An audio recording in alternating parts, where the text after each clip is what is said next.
வீசி வர காத்திடையா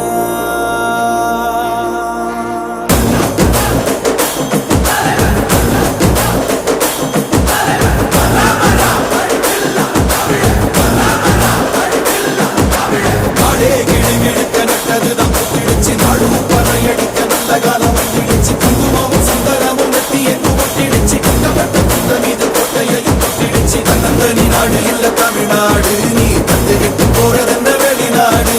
உன்னை என்ன வாழ வைக்கும் தமிழ்நாடு நீ வேலை செய்யாண்டி தருவயக்காடு வதக்குல நமக்கு தமிழ் இருக்கு சுரையும் கொடுக்க உரம் இருக்கு இருட்டுல இடந்தே தவிக்காத நீ அடக்குற மனுசன மதிக்காத தமிழ வரலாற்று திருத்தி எழுதும் தலைவர்